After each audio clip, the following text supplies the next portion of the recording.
वज़ीर दिफा ख्वाजा आसिफ ने भारत को खबरदार करते हुए कहा कि अगर भारत ने दोबारा कोई हरकत की तो पहले से ज्यादा रुसवा होगा। पार्लियामेंट के बाहर मीडिया से गुफ्तगू में उन्होंने कहा कि भारत ने माजी में एडवेंचर किया तो पूरी दुनिया ने जिल्लत उठाई, इस बार अगर कुछ किया तो जवाब पहले से ज्यादा सख्त होगा। इनका कहना था कि भारत के अंदरूनी सियासी हालात और इंतखाबी मरहला इसको ऐसे इक़दामात पर मजबूर कर रहा है। ख्वाजा आसिफ ने गजा के हवाले से कहा कि फ़लस्तीनी मुसलमानों की कुर्बानियाँ रंग लाएंगी। अमन मंसूबे के बाद रोशनी की किरण नजर आई है और जल्द फ़लस्तीन अपनी आज़ाद रियासत के तौर पर उभरेगा।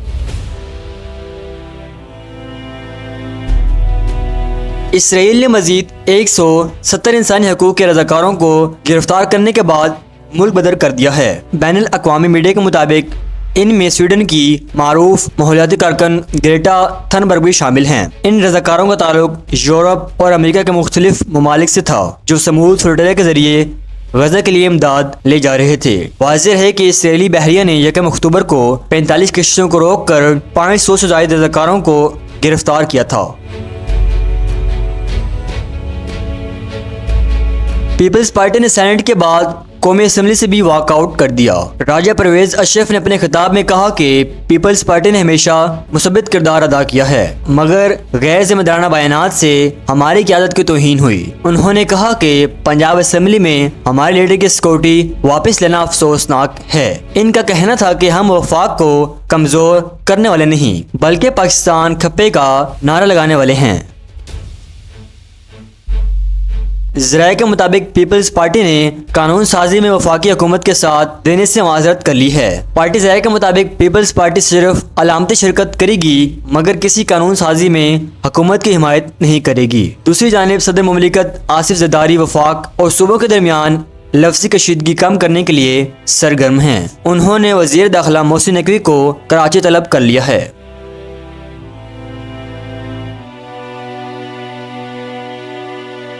वज़ीर आज़म शहबाज शरीफ का कहना है कि पाकिस्तान और मलेशिया अगर बाहमी तजारत को फ़रोग दे तो IMF पर इन्हिसार ख़त्म हो सकता है। उन्होंने पाक मलेशिया बिजनेस फोरम से खिताब करते हुए कहा कि दोनों ममालिक के दरमियान ताल्लुकात गहरे और बरादराना हैं। IT, इलेक्ट्रॉनिक्स, ऑयल, गैस और सियाहत के शोबों में सरमायाकारी के बड़े मौके मौजूद हैं।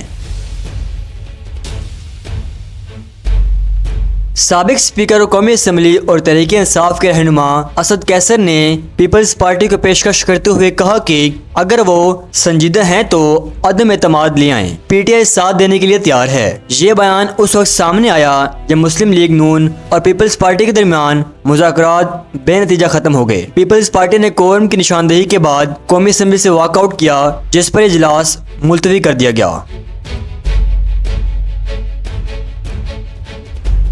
गजा में जंग बंदी और यरगमाली की रिहाई के हवाले से अहम मुज़ाकरात शुरू हो गए हैं। इन मुज़ाकरात की क़यादत हमास के खालिद अल हया कर रहे हैं जिन्हें इसराइल ने दोहा में निशाना बनाने की नाकाम कोशिश की थी।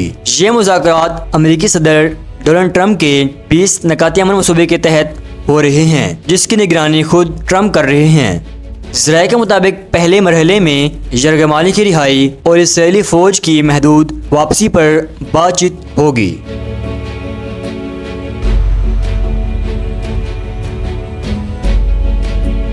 स्पेशल सेक्रेटरी दाखिला ने कायमा कमेटी में कहा कि पाकिस्तान बादीना बॉर्डर खोलने के लिए मुकम्मल तौर पर तैयार है। उन्होंने कहा कि बलूचिस्तान हुकूमत अगर सड़क का इंफ्रास्ट्रक्चर बेहतर बना दे तो FIA वहां फौरी तौर पर तैनात की जा सकती है। सेक्रेटरी तजारत ने बताया कि वजारत दाखिला और खारजा दोनों ने बॉर्डर्स खोलने पर आमादगी जाहिर कर दी है। पाकिस्तान तहरीक इंसाफ ने जमात इस्लामी के अमीर हाफिज नईमुर रहमान के इमरान खान से मुतालिक बयान को मुदहका खेज और बदनीति पर मुबनी करार दिया है। PTI तर्जुमान का कहना है कि कैद अवामी लीडर के ईमान और गैरत पर तबसरा शर्मनाक है। उन्होंने कहा कि इमरान खान हमेशा इसराइल और गुलाम हुक्मरानों के खिलाफ दो टोक मौक़िफ़ रखते हैं। तर्जुमान ने सवाल उठाया कि हाफिज नईम सेनेटर मुश्ताक अहमद के लिए क्यों खामोश हैं जो इसराइली कैद में हैं।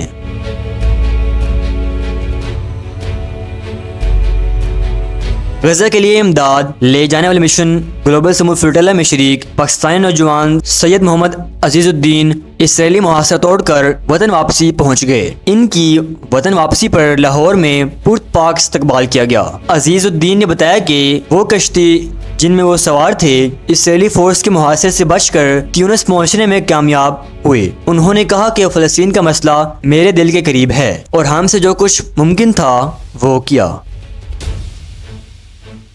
ये थी अब तक की अहम खबरें। दुनिया भर और पाकिस्तान से मुतालिक ताज़ा तरीन खबरों के लिए देखते रहिए हमारा चैनल। मैं हूं आपका मेज़बान मोहम्मद अरसलान और आप देख रहे हैं AB न्यूज़।